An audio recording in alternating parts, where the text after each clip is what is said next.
복잡하고 어려운 뉴스 제가 쉽게 풀어드리겠습니다. 문현진의 뉴스창 시간입니다.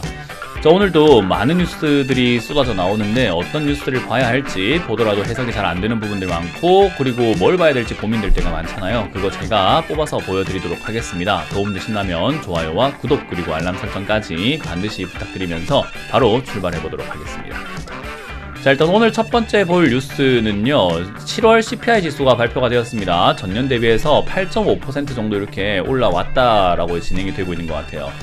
사실 9.1%가 지난 6월 CPI 지수였어요. 소비자 물가 지수가 9.1%였는데 지금 8.7%대를 예상하고 있었는데 8.5%가 나왔다라는 것은 예상치 하회인 거죠. 그래서 좋다라고 이렇게 받아들이고 있는 것 같은데요.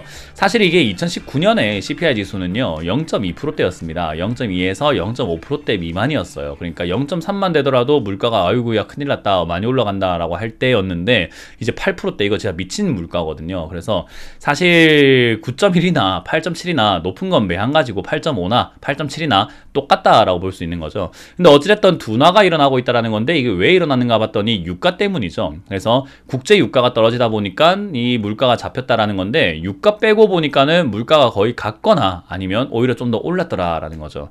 그러니까 이 유가가 다시 반등이 나온다면 물가 상승률은 다시 올라갈 수 있기 때문에 연준 입장에선 고민이 굉장히 많아질 것 같아요.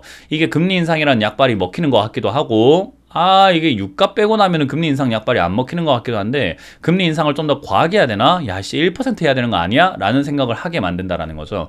그래서 이게 뭐 무조건 좋다라고 만세 부를 일까지는 아닐 수 있습니다. 그래서 지금 일단은 8.7을 예상하다가 8.5가 나오니까는 뭔가 호재라고 생각하고 아싸리 좋다 생각하면서 증시가 살짝 반등이 나오는 모습이었는데, 잠시만 정신 차리고 나면은 안 좋은 내용이 맞거든요. 그래서 아이고 심각한데 이것도 심각한데 이거 올라갈 문제는 아니지 않나? 라고 정신 차리는 순간 반등세는 꺾일 수 있다는 점, 그걸 한번 참고 한번 해봐야 되겠죠. 자, 그러다 보니까 역시나 이제 7월 CPI의 보고서가 나오다 보니까 연준에서는 금리 인상 속도를 늦출 것인가 아니면 자꾸 올릴 것인가에 대한 이야기를 이제는 또 나오게 되는 것 같아요. 연준 입에 이제 또 모든 게 달리게 되었죠. 9월 FOMC가 또 잡혀있고 8월 FOMC가 잡혀있는데 이 연준이 이런 데이터를 가지고 어떤 생각을 하고 있는가를 발표를 했을 때 이제 그때 증시 방향성이 제대로 잡혀질 것 같죠. 어찌됐든 물가가 잡혀 나가기 때문에, 물가 잡히니까는 이제는 금리 인상을 천천히 해도 돼 라고 하면은 오히려 시장은 조금 더 상승세가 이어질 수 있기 때문에 상승을 조금 더 즐기는 어떤 매매를 해야 될 수도 있겠어요. 뭐 보유했던 종목들이 손실이 줄어들었을 때 매도한다든지요. 근데 만약에 이 상승세가 나오지 않고 금리 인상을 좀 더 과하게 해야 되겠어 라는 이야기 나오게 되면 시장이 발작을 일으킬 가능성이 높습니다. 왜냐하면 아무 일 없을 거야, 경기 침체 없을 거야, 금리 인상 안 할 거야 하면서 올라왔는데 그게 갑자기 뭔 일이 생겨버리면은 당연히 터질 수도 있지 않을까 싶은 거죠.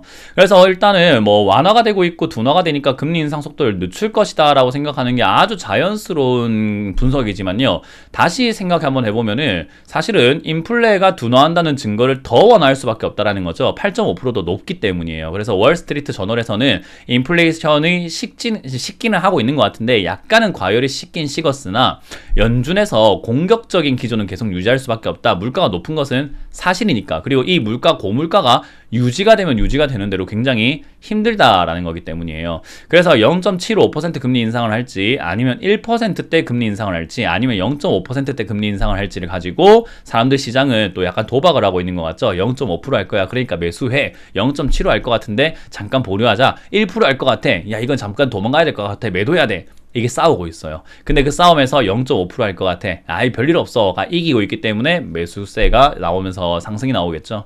그래서 이제 그런 부분들 이어지고 있다는 점 체크하시면 좋을 것 같고요. 지금 이제 그런 상황에서 우리나라 물가는 어떨까라고 생각 한번 해보면은, 우리나라 물가 지금 큰일 났죠. 최근에 홍수 사태가 있었습니다. 물난리 나신 분도 있으실 것 같고 많이 힘드신 분도 있으실 것 같은데 뭐 물론 반지하라든지 여러 가지 이렇게 건물의 빌딩에 장사하던 뭐 가게에 물난리가 나가지고 피해보신 분들도 분명히 있겠지만 농산물에도 지금 난리가 났죠. 가뭄으로 힘들었는데 갑자기 홍수가 나가지고 이 물 때문에 쑥대밭이 됐다라고 하죠. 그래서 이게 우리가 식음료 쪽으로 이렇게 물가가 올라가게 되면요, 사실은 진짜 초비상이에요. 왜냐하면 뭐 핸드폰 가격이 올라갔다 하더라도 내가 안 사면 그만이거든요. 근데 먹고 사는 문제는 안 사면 그만이 아니에요. 먹고 살아야 되기 때문에 사야 된단 말이죠. 그래서 제가 쓰고 있는 이 마이크, 요 마이크 가격이 올라가면 어떻습니까? 여러분들 씁니까? 이 마이크를 어디 갈 때 뭐 쓰진 않잖아요. 그러니까 마이크 가격이 올라봤자 별 의미는 없는데 저런 거 올라가면 의미가 있다라는 거죠. 그래서 이게 이제 물가 상승으로 이어질 수 있다라는 거 우리가 기억해야 될 것 같고요. 더군다나 이제 이 주거비라고 하는 것도 사실은 물가에 큰 영향을 주거든요. 집을 대출받아가지고 사신 분들은 이자를 내야 되기 때문에 그 이자를 갚아가는 데 있어서 나오는 뭐 지출 비용이라던가 또는 지금 이렇게 서울 월세 35%가 100만 원을 넘어가고 있다라는 월세가 상승하고 있기 때문에 생기는 비용 증가, 이런 것들도 물가에 다 반영이 되는데요. 우리나라는 이 부동산이 차지하는 물가 비중이 굉장히 적게 통계를 내요. 되게 웃긴 건데요. 다른 국가들에 비해서 굉장히 적게 통계를 내는 그런 단점이 있습니다. 근데 물가 상승률은 적은 것 같지만 실제 물가 상승 부담은 크다라고 볼 수밖에 없는 게 이런 부동산 내용이에요. 그래서 지금 물가가 미국은 잡히고 있다라고는 하지만 우리나라는 전적으로 에너지도 다 수입을 해야 되고 미국은 안에서 자기들이 기름을 뽑아가지고 또 이렇게 유통시킬 수 있기 때문에 약간 자원이 있는 국가지만 우리는 모든 걸 다 사와야 되는 그런 입장에서 달러가 강세가 나오고 유가가 떨어졌다고는 하지만 아직까지 비싼 상태, 그리고 농산물도 지금 이렇게 비싸진 상태가 나타난다면 우리나라 물가는 어떻게 될까 또 고민을 하게 되는 문제가 되겠죠. 그래서 사실 이게 전부 다 많은 이제 증권사 리포트라던가 애널리스트들이 하는 이야기들이 미국에 너무 초점을 맞춰서 생각을 하고 있는 것 같아요. 미국 시장이 괜찮다, 미국 경제가 괜찮다, 미국 물가가 잡힌다라는 쪽이 너무 잡혀가지고 완전 미국 우선주의 이런 식으로 해가지고 너무 미국만 바라보고 있는 것 같은데요. 미국이 괜찮다라는 것은요, 상대적으로 우리나라에겐 좋은 게 아닙니다. 이 경제라고 하는 것은 상대적인, 비교적인 거거든요. 예를 들어서 제가 100만 원을 갖고 있고 여러분들이 100만 원을 갖고 있으면은 서로 부러울 게 없잖아요. 우리 장기하 씨 노래가 있잖아요. 근데 여러분들이 100만 원을 갖고 있고 제가 1000만 원을 갖고 있으면 여러분들은 제가 부러워지기 시작을 하는 거죠. 그런 느낌처럼 경제도 그래요. 미국 경제가 강하다라는 것은요, 우리나라 경제가 오히려 초라해 보이게 되는 형태가 나옵니다. 그러면 돈의 가치가 확 바뀌게 되는 거죠.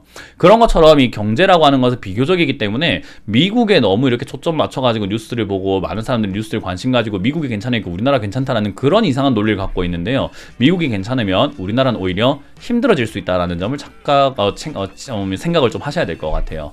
그래서 여러분들도 지금 뉴스창을 보신 분들 다 아실 겁니다. 긍정적인 내용들도 분명히 있지만 부정적인 내용들도 굉장히 많고요. 지금은 아직까지 부정적인 내용들이 지배적으로 나오고 있는 상황인 것 같아요. 그래서 우리가 아직 안심하고 투자하기엔 조금 이른 감이 있다라고 생각하시면서 조심스럽게 대응하시는 게 어떨까라고 말씀드려보고 싶네요. 그래서 제가 지금 시장이 반등 나오고 있는 거 외바닥은 외면하라 라는 이야기를 많이 하는 게, 그 다음에 어떤 변수가 생기는지를 보고 그 변수가 없다면 그때 조금 투자를 하는 것이 맞지 않나 라는 겁니다. 그래서 한 템포, 아니 한 두 템포 쉬어가자라는 이야기를 해드릴 수가 있겠죠.